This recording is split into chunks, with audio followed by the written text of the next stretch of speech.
Movie की शुरुआत में फिलीपींस में एक फैले वायरस की खबरें न्यूज में दिखाई जाती है, जिसका फैलाव काफी तेजी से हो रहा था। जिस न्यूज को मारियो नाम का शख्स अपने गाड़ी के रेडियो द्वारा सुन रहा होता है, जो अपनी बेटी पीजे के साथ जा रहा होता है। पीजे एक सीनियर मेडिकल स्टूडेंट है, जिसका आज अपने कॉलेज का पहला दिन होने की वजह से मारियो यूनिवर्सिटी छोड़ने जा रहा था। दरअसल मारियो एक सिंगल पेरेंट था, जिसकी कुछ चीजें पीजे को बिल्कुल पसंद नहीं थी। पीजे की माँ की जब मौत हुई थी, तब उनके साथ मारियो मौजूद नहीं था, इसीलिए पीजे पापा से नाराज थी। अब मारियो उसे पूछता है, क्या तुमने दोनों वैक्सीन ले लिए? पर पीजे उसे नजरअंदाज करती है। अब मारियो पीजे से माफी मांगता है कि माँ की बीमारी के समय उनके साथ नहीं रह सका। पीजे को अभी भी पापा की बातों पर यकीन नहीं था। तभी पीजे कॉलेज में जाते जाते पापा को कॉलेज की फीस बाकी होने के बारे में बताती है और वहाँ से अपने कॉलेज के ब्लॉक जेड की ओर अपने साथी माइल और इरिका के साथ आ जाती है, जहाँ क्लास का कैप्टन लुका भी था, जो पीजे को पसंद करता था। अब इरिका फिलीपींस में फैले वायरस के बारे में बात करती है, जो बताती है इस वायरस की चपेट में ज्यादा जूनियर स्टूडेंट आए हैं और मौतों में भी जूनियर स्टूडेंट ही ज्यादा है, इसलिए इरिका इस वायरस से बचने के कुछ तरीके बताती है। अब पीजे भी उन स्टूडेंट को बताती है कि इस वायरस से बचने के लिए पहले हम सबको इम्यून होना चाहिए। अगर आप में इम्यूनिटी अगर ज्यादा है तो ये वायरस आप पर असर नहीं कर पाएगा। अब क्लास खत्म होते ही चांसलर और स्टूडेंट काउंसिल की committee member student activist group के पास आ जाते हैं, जहां वो मांग कर रहे थे कि ट्यूशन फी वापस दी जाए, लेकिन चांसलर उन्हें अपनी मांग स्टूडेंट काउंसिल के पास ले जाने को कहता है, जिसे एक्टिविस्ट ग्रुप के लीडर मना कर देते हैं। अब हेड स्टूडेंट बीच में आकर स्टूडेंट काउंसिल से और चांसलर से बात करने के बारे में बोलता है। दूसरी ओर मारियो दिखाया जाता है, जो ड्राइविंग करते करते अपने एक दोस्त से बात कर रहा था और अपनी बेटी की फीस भरने के लिए उधार पैसे मांग रहा था, जिसे वह दोस्त बहाना बनाकर मना कर देता है।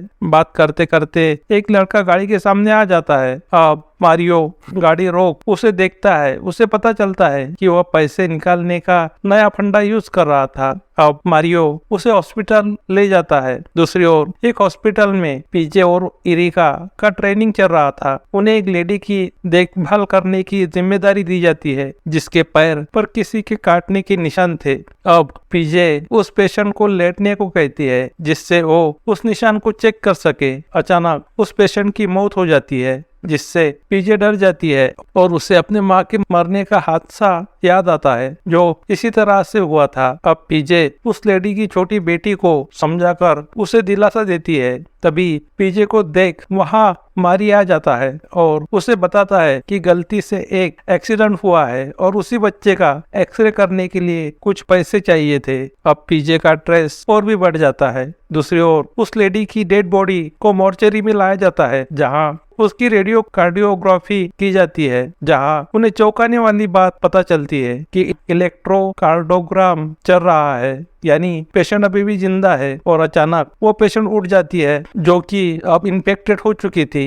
अब माइल के साथी डॉक्टर को काट लेती है। उसे देख माइल वहां से भाग जाता है। अब वो लेडी दूसरे लोगों पर हमला कर उन्हें काटने लगती है। सब तरफ अफरा तफर मच जाती है। अब वो लेडी उसी बच्चे पर भी हमला करती है, जिसे मारियो वहां लाया था, पर उसे मारियो बचा लेता है। अब वो लेडी सभी डॉक्टर्स पेशेंट स्टाफ को इन्फेक्ट कर रही थी, जिसमें लुका की बास्केटबॉल टीम भी शामिल थी, जिसमें अकेला लुका बचकर वहां से भागने में कामयाब होता है। अब लुका अपने साथियों को ढूंढ रहा होता है, तभी उसे मारियो और वो बच्चा दिखता है, जिसे वो पूछता है, क्या तुम्हें भी काटा तो नहीं? अब मारियो उसे बताता है कि मैं तो ठीक हूँ, पर इस बच्चे को काटा है। तभी मारियो और लुका देखते हैं कि वो बच्चा उन पर हमला करने उनकी ओर आ रहा था। अब लुका उसे मार देता है। दूसरी ओर माइल भागते हुए अपने प्रिंसिपल के ऑफिस आ जाता है, जहां पीजे और इरिका वहां मौजूद थे, जो कि प्रिंसिपल को उसी लेडी के मरने की खबर बता रहे होते हैं। अब माइल उन्हें बताता है कि वो लेडी जिंदा हो चुकी है और सब को काट इन्फेक्ट कर रही है। पहले तो पीजे और इरिका को यह यकीन नहीं हो रहा था, पर मोबाइल और न्यूज देख उन्हें पता चलता है कि उस वायरस का फैलाव काफी तेजी से हो रहा है। उन्हें एक वीडियो दिखता है जिसमें एक स्टूडेंट को एक इन्फेक्टेड इंसान ने काटा है, जिसे देख इरिका और पीजे काफी ज्यादा डर जाते हैं। अब वह सब बातें कर रहे होते हैं, तभी प्रिंसिपल एक इन्फेक्टेड व्यक्ति को उनकी ओर आते देखता है। वैसे ही भागते वह दरवाजा लगा लेता है ताकि वह शख्स अंदर न आने पाए। अब इरिका, पीजे और माइल एक भारी अलमारी दरवाजे को लगा लेते हैं जिससे दरवाजा पैक हो जाए। अब तीनों वहां से सुरक्षित निकलने का प्लान सोचते हैं, तभी बाहर से लुका की आवाज आती है। उसे सुन वह दरवाजा खोल देखते हैं कि उस व्यक्ति को लुका ने मार दिया था। लुका अब सबको वहां से भागने को कहता है, तभी वो देखते हैं कि प्रिंसिपल को भी किसी ने काटा है, जिससे अब वह ज़ॉम्बी में बदल रहे थे। अब वह चारों प्रिंसिपल को मार वहां से बचकर भागने लगते हैं। तभी उन्हें पता चलता है कि मिलिट्री ने पहले से ही उस मेडिकल कैंप को क्वारंटीन कर दिया है और मेन गेट से भागने वाले ज़ॉम्बीज और स्टूडेंट को भी वह मार गिरा रहे थे। अब हेड स्टूडेंट दिखाया जाता है जो अपने पापा, जो कि जनरल है, उन्हें एक हेलीकॉप्टर भेज उसे रेस्क्यू करने को कहता है। वह बताते हैं कि कल सुबह 5 बजे एक हेलीकॉप्टर आएगा जिसमें केवल 2 लोगों को बचा लिया जाएगा। अब वह हेड बॉय हेड गर्ल को बताता है कि रेस्क्यू करने के लिए उन दोनों का ही चुनाव किया गया है और ये बात किसी को भी बतानी नहीं है। लेकिन हेड गर्ल उस बात को लीक कर देती है, जिससे पीजे, उसके साथी और सभी बच्चे स्टूडेंट को पता चलता है कि सवेरे 5 बजे एक हेलीकॉप्टर रेस्क्यू करने आने वाला है। अब पीजे और साथी इंटरनेट पर हॉस्पिटल का सबसे करीबी रास्ता ढूंढते हैं जहां से सुरक्षित वह छत पर पहुंच सके।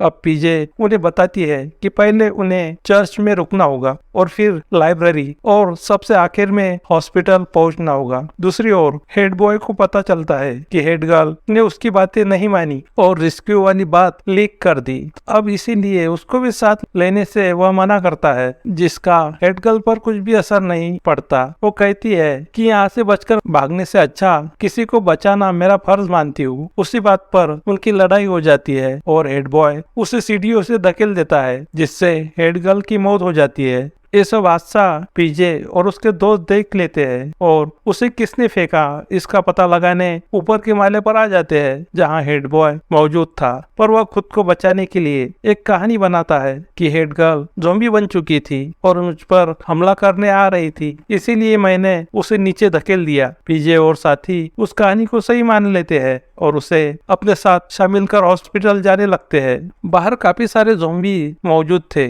वह देख लुका अपने साथियों को एक एक कर वहां से ज़ॉम्बियों से बचकर निकलने को कहता है। अब माइल और इरिका पहले निकल जाते हैं और पीछे हेड बॉय जाता है। अब पीजे और लुका अलग हो जाते हैं। वहाँ एक रेड लाइट भी लगी हुई थी, जिस रेड लाइट की वजह से ज़ॉम्बी ठीक से देख नहीं पाते। लेकिन पीजे और लुका जैसे ही आगे जाने लगते हैं वैसे ही रेड लाइट बंद हो जाती है, जिससे ज़ॉम्बियों को अच्छे से दिखने लगता है, जिससे वह ज़ॉम्बी पीजे और लुका के पीछे लग जाते हैं। वह दोनों पार्किंग में आ जाते हैं और एक गाड़ी के नीचे छिप जाते हैं। कुछ देर वहाँ रुककर मौका देख वो वहाँ से निकलने लगते हैं। तभी चांसलर आ जाता है जो कि अब ज़ॉम्बी बन चुका था। वो उन दोनों की ओर भागने लगता है, लेकिन उनसे भागकर पीजे और लुका फेंस की दूसरी ओर आ जाते हैं। अब पीजे और लुका चर्च के पास आ जाते हैं जहां उन्हें उनके तीनों साथी मिलते हैं। अब पांचों लोग चर्च का दरवाजा बजाने लगते हैं, पर दरवाजा लॉक होने की वजह से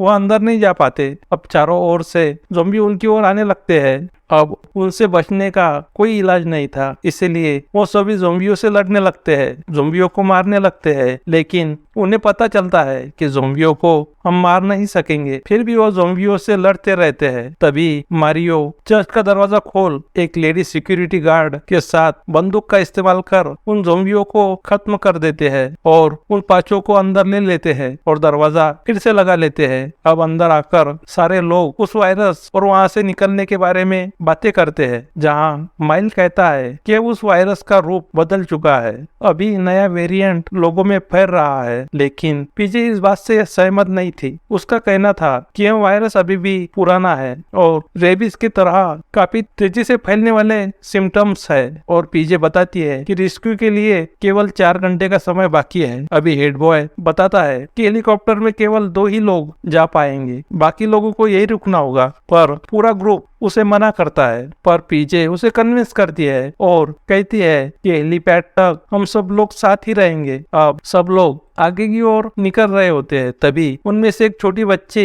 को अपनी माँ दिख जाती है जो ज़ॉम्बी बनी थी। उसे देख वो उसके पास जाने लगती है। ग्रुप उसे बचाने की कोशिश करता है, पर उस पर पूरे ज़ॉम्बीज हमला कर उसे नोच लेते हैं। अब मौका देख सभी लोग हॉस्पिटल की ओर जाने लगते हैं, पर हेड बॉय ने दरवाजा बंद कर सबको बाहर छोड़ दिया था। अब सभी लोग अपनी पुरानी यादें याद करते हैं और मारियो भी गिटार बजाकर यादों में खो जाता है। अब पीजे के दिल में पापा के लिए जो नफरत थी वह भी निकल जाती है। अब पीजे कपड़े लेने अलमारी की ओर जाती है जहां ज़ॉम्बी उस पर हमला कर देते हैं, लेकिन मारियो तुरंत उसे बचाने आ जाता है और ज़ॉम्बियों को मारता है। पर बाद में पता चलता है कि उसी दौरान उसके हाथ पर ज़ॉम्बी ने काट लिया है। अब उसे पता था कि कुछ समय बाद वह ज़ॉम्बी बनने वाला था, तभी वह उन्हें उसे मारने को कहता है। पर लेडी सिक्योरिटी गार्ड उसे एक कमरे में बंद कर देती है और सब लोग वहां से जाने लगते हैं। पर पीजे को यह मंजूर नहीं था। उसका कहना था कि पापा को ठीक कर सकती है, पर लुका उसे समझाता है और वहां से ले जाता है। अब 5 बजने में केवल 1 घंटे का समय बचा था, इसलिए सभी लोग हॉस्पिटल की ओर जाने लगते हैं। तभी उन पर कुछ ज़ॉम्बी हमला कर देते हैं, जिस हमले में माइल को ज़ॉम्बी काट लेता है, जिससे उसकी मौत हो जाती है।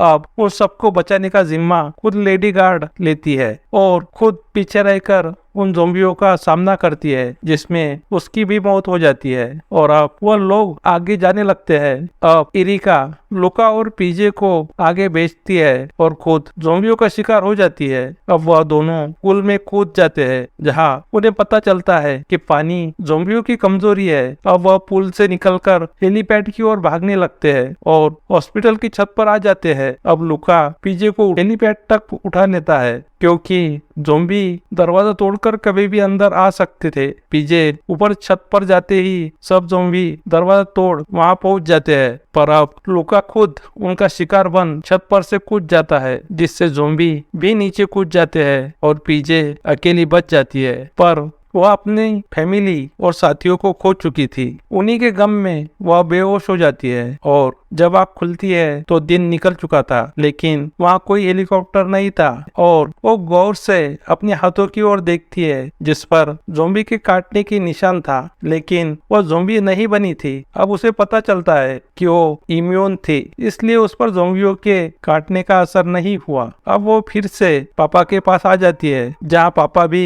इम्यून होने की वजह से सुरक्षित थे, जिन्हें देख वो खुश हो जाती है। अब वहाँ दोनों मिलकर टनल के नीचे के रास्ते जाने के बारे में सोच वहाँ से जाने लगते हैं, जहाँ उन्हें हेड बॉय मिलता है, जो कि काफी गुस्से में था और अपने पापा से नाराज था। उसे लगता है कि जान से डरकर वो उसे बचाने नहीं आए, लेकिन मारियो उसे शांत करता है और उसे समझाता है, पर वह समझने को तैयार नहीं था और पीजे और मारियो पर हमला कर देता है। पर मारियो उसे घायल कर देता है और उसे ज़ॉम्बियों के बीच छोड़ वह दोनों वहां से निकल जाते हैं और पुरानी टनल से होते हुए यूनिवर्सिटी के बाहर आ जाते हैं। लेकिन बाहर आते ही उन्हें पता चलता है कि वायरस यूनिवर्सिटी के बाहर भी सिटी में फैल चुका है। अब वह दोनों दोबारा से ज़ॉम्बियों से लड़ने के लिए तैयार हो जाते हैं। तभी उन्हें पता चलता है कि लेडी सिक्योरिटी गार्ड वहां से अपना संदेशा ब्रॉडकास्ट करने के लिए चली गई थी। और एक न्यूज में ये भी बताया जाता है कि फिलीपींस में एक भारी तूफान आने वाला है, जिससे वायरस की रफ्तार